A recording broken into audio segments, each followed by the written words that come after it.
మాట్లాడనా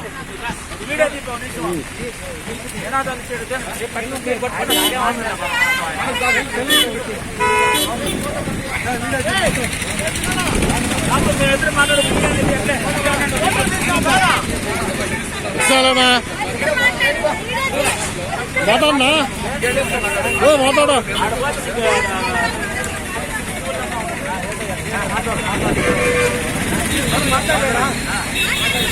కేంద్ర ప్రభుత్వం కార్మిక రైతు ప్రజా వ్యతిరేక విధానాలు అవలంబించడం వలన దేశంలోని అన్ని కార్మిక సంఘాలు, ఉద్యోగ సంఘాలు, రైతు సంఘాలు కలిపి ఈరోజు దేశవ్యాప్తంగా సార్వత్రిక సమ్మె కొనసాగుతున్నది.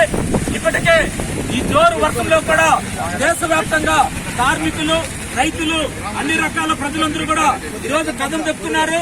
ఈ సమ్మెలో భారతదేశంలో ఇప్పటికే 35 కోట్ల మంది, మన పోలీస్ ఇంటెలిజెన్స్ రిపోర్ట్ ప్రకారమే 35 కోట్ల మంది ఈ సమ్మెలో పాల్గొంటున్నారని చెప్పి సమాచారం వచ్చింది. ఇవాళ భవిష్యత్తులో కేంద్ర ప్రభుత్వం కార్మికుల జోలికి వస్తే కబడ్డారని చెప్పి ఈ సమ్మె హెచ్చరిక అయిపోతా ఉంది. రైతులు ఈరోజు రైతులకి 3 రకాల ప్రమాదకరమైన ఆర్డినెన్స్ బిల్లులు తీసుకొచ్చారు. దేశంలో రైతే వెన్నెముక అని చెప్పి ప్రభుత్వాలు చాలా గొప్పలు చెప్తున్నాయి. అయితే రైతులు నడ్డి విరిచే పద్ధతిలో ఈ విధానాలు తీసుకురావడం వల్ల కార్మికులు, రైతులు అందరూ కలిపి ఈరోజు ఈ సమ్మెలో భాగస్వాములు అవుతున్నారు. ఒక పక్క ప్రభుత్వ రంగ సంస్థలన్నింటి కూడా ప్రైవేటు పరం చేయాలని చెప్పి ఇప్పటికే పోస్టల్, రైల్వే, ఆర్టీసీ రకరకాల ప్రభుత్వ రకాల సంస్థల్ని ఇప్పటికే ప్రైవేటులకు అమ్మేసే ప్రయత్నం జరుగుతోంది. అందువల్ల వీటికన్నింటికీ వ్యతిరేకంగా ఎల్ఐసి, అన్ని రకాల ప్రభుత్వ రంగ సంస్థలు ఇప్పటికే కేంద్ర ప్రభుత్వం ప్రైవేటు వ్యక్తులకు అప్పగిస్తా ఉంది. అందువల్ల కోట్లాది మంది ఉద్యోగస్తులు కూడా వీధుల్లోకి రావాల్సిన పరిస్థితి ఆసనమైంది. ఒక పక్క సుప్రీంకోర్టు మొత్తం కాంట్రాక్ట్ కార్మికులు పర్మనెంట్ చేయాలి, కనీస వేతనాలు ఇవ్వాలని చెప్పి ఒక పక్క తీర్పులు ఇచ్చినప్పటికీ కూడా వాటిని వ్యతిరేకిస్తూ ఈరోజు ఈ కేంద్రంలోని మోడీ ప్రభుత్వం ఈ చట్టాలను తీసుకురావడం చాలా దుర్మార్గం.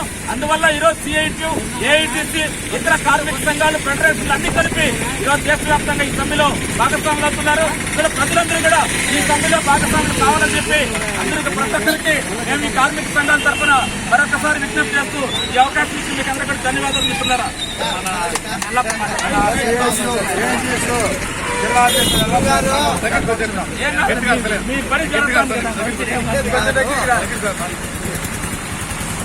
ఈరోజు దేశవ్యాప్తంగా ఏఐటిసి, సిఐటియు, ఐఎఫ్టియు లాంటి సంఘాలన్నీ కూడా దాదాపు 18 కేంద్ర కార్మిక సంఘాలు ఏకమై ఈరోజు దేశవ్యాప్తంగా కేంద్ర ప్రభుత్వం అనుసరిస్తున్నటువంటి విధానాలకు వ్యతిరేకంగా ఈ సమ్మె జరగబోతా ఉంది. ఈ సమ్మెలో భాగంగా కూడా మన పీలర్లో కూడా ఈరోజు కార్మిక సంఘాలతో ఈ కార్యక్రమం నిర్వహిస్తున్నాం. కానీ ముఖ్య ఉద్దేశం ఏంటంటే కేంద్ర ప్రభుత్వం ఈ మధ్య కాలంలో మనకి ఇచ్చినటువంటి హామీలన్నీ తుంగలో దొక్కి బిఎస్ఎన్ లాంటి, నవరత్న లాంటి కంపెనీలన్నింటినీ కూడా ఈరోజు ప్రైవేట్ పరం చేయడానికి, దారాదత్తం చేయడానికి ఈరోజు ముందుకు వస్తా ఉంది. దీన్ని వ్యతిరేకిస్తూ ఈరోజు కార్మిక సంఘాలన్నింటి కూడా ముక్త కంట ముందుకు వచ్చాయి. అదేవిధంగా ఈరోజు రైతుకు వ్యతిరేకమైనటువంటి బిల్లు ఒకటి తీసుకొచ్చారు. దీన్ని కూడా వెంటనే ఉపసంహరించుకోకపోతే భవిష్యత్తులో మాత్రం కేంద్ర ప్రభుత్వానికి గుణపాఠం చేసే పరిస్థితి ముందుంటుందని చెప్పి ఈ సందర్భంగా కూడా మేము తెలియజేస్తున్నాం. ఇది ముఖ్యమైన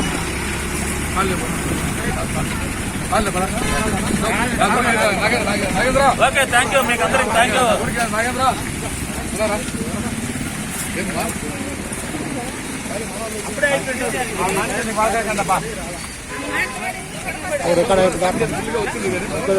అంటే ఉంటారు చేపలు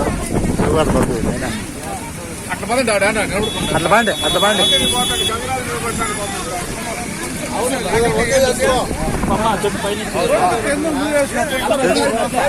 తెలిసిదే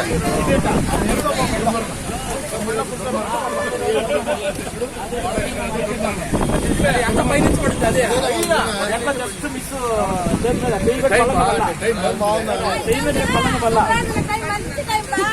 అందరూ పైన చూసుకుంటారు. వచ్చినప్పుడు పైనుంచి పడింది.